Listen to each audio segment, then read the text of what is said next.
Hello again, and welcome to another episode of Brenda's Musings. So today I want to talk to you about failure. And I also want to talk about conviction. So here's the thing. When you try something over and over again, and it doesn't work out the way you expect it to work out, and, the world is your witness, and people are piping in from, all directions, telling you to give up on your project or your dream or your lifestyle or, whatever it is that you're working on. When,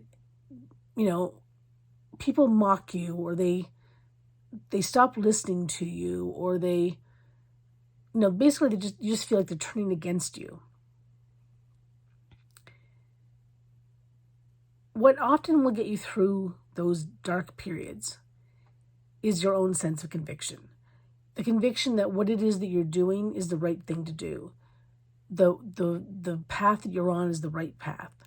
That the end result, may be further than you would like it to be, but is within reach.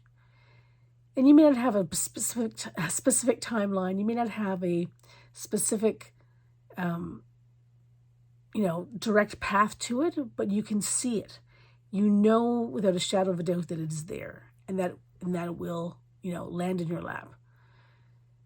And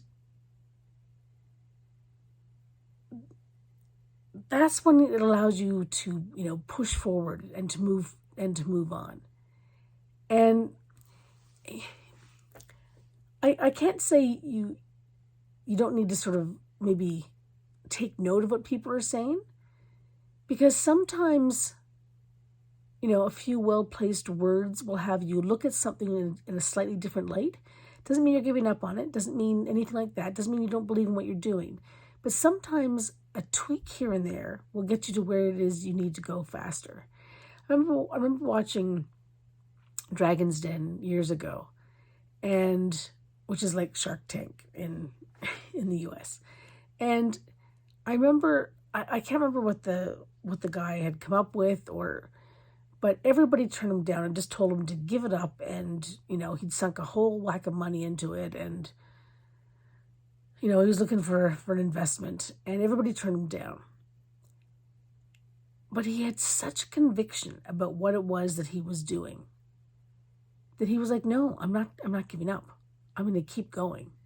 And even though everybody else was kind of almost half laughing at him, he just knew that he was onto something.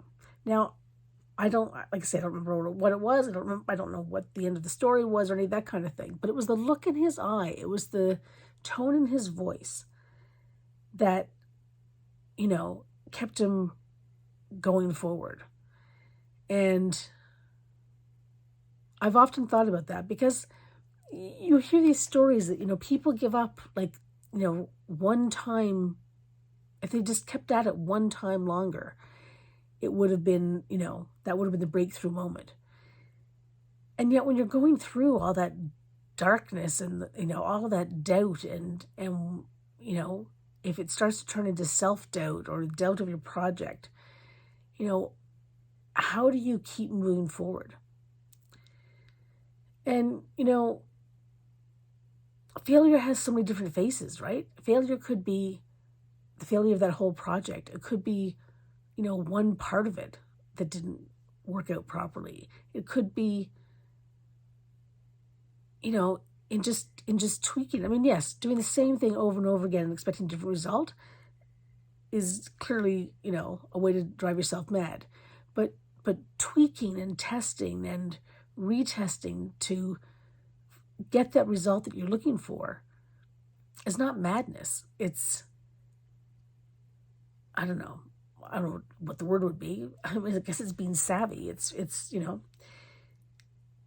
So when you're feeling that what you're doing is not being understood by other people, when you're feeling that what you're doing is important, though, I urge you to keep going. I urge you to, just look at the way you can tweak it, the way you can make it work. Throw everything out there, all possibilities. And don't give up on your dreams. That's my musing for the day. Have a great one, everyone.